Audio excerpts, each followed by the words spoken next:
అందరికీ తెలంగాణ భాషా దినోత్సవ శుభాకాంక్షలు. ఇంతకుముందు అందరూ చెప్పారు ఎందుకు జరుపుకుంటున్నాం అనేది. ప్రజాకవి కాళోజీ నారాయణరావు గారి జయంతి సందర్భంగా తెలంగాణ భాషా దినోత్సవం జరుపుకుంటున్నాం. అందరికి తెలిసింది ఇప్పటివరకు. మరి ఆయన జన్మదినాన్ని ఎందుకు జరుపుకోవాలి? అవునా? ఆయన జన్మదినోత్సవం అని ఎందుకు జరుపుకోవాలంటే, వెనకటికి మన తెలంగాణను పరిపాలించింది ఎవరు? నిజాం. అవునా?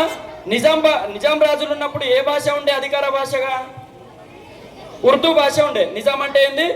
ఉర్దూ భాష.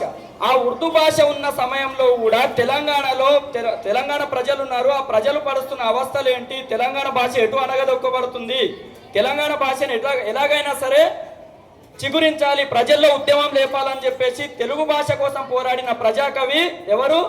కాళోజీ నారాయణరావు. భాషలో రెండు రకాలని చెప్పాను. ఒకటి గ్రాంధిక భాష, రెండోది వ్యవహారిక భాష. గ్రాంధిక భాష అంటే పుస్తకంలో రాసిన భాష, అది అందరికీ కామన్గా రాసింది ఉంటుంది. బట్ వ్యవహారిక భాష అంటే ఏంది? ప్రాంతాన్ని బట్టి భాష మారుతూ ఉంటుంది. రాయలసీమలో ఒక రకంగా, ఆంధ్రాలో ఒక రకంగా, తెలంగాణలో ఒక రకంగా ఉంటుంది. మన తెలంగాణ యాసను భాషను బతికించాలని చెప్పేసి తెలంగాణ భాష కోసం పోరాడిన ప్రజాకవి కాళోజీ నారాయణరావు. ఈయన తన జీవితాన్నే సమస్తంగా అర్పించిన బిడ్డ ప్రజల కోసం. ప్రజల కోసమే నా జీవితం అని చెప్పేసి నా గొడవ అనే పుస్తకాన్ని కూడా రాయడం జరిగింది.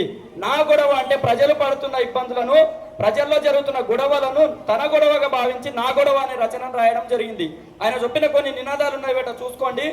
ప్రజల్లో అప్పుడు నిజాం రాజులు ఎన్నికలు జరుగుతున్నప్పుడు ఆ రాజ్యానికి మనము సహాయం చేయొద్దని చెప్పేసి ఏం చెప్పిండంటే, అభ్యర్థి ఏ పార్టీ వాడో చూడండి, ఏ పార్టీ వాడో కాదని చెప్పిండు. పార్టీ చూసుకోండి. అభ్యర్థి అనేవాడు ఎటువంటి వాడు, ఎటు సైడ్ మాట్లాడుతున్నాడు అనేది చూడండి, కానీ ఎటువంటి పార్టీకి చెందింది చూడకండి, పార్టీని నమ్మకండి అని చెప్పిండు. ఇంకోటి ఏంది?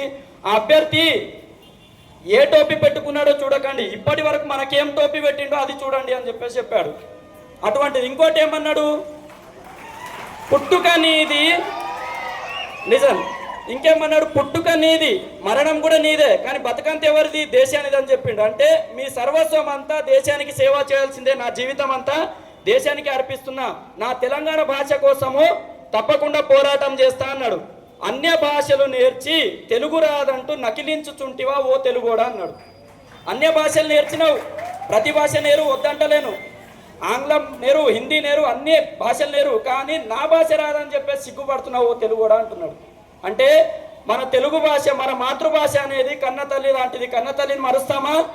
మరవద్దు కూడా. ఇక్కడ పర్వతాలు, నదులు, ఆకాశం, భూమి ఉన్నంతసేపు తెలుగు భాష బతికే ఉంటుంది. ఇది మాత్రం గుర్తుపెట్టుకోండి. కాబట్టి మన తెలుగును ఎక్కడున్నా సరే దేశ నలుమూలల చాటి చెప్పాలని చెప్పేసి కోరుకుంటూ ధన్యవాదాలు.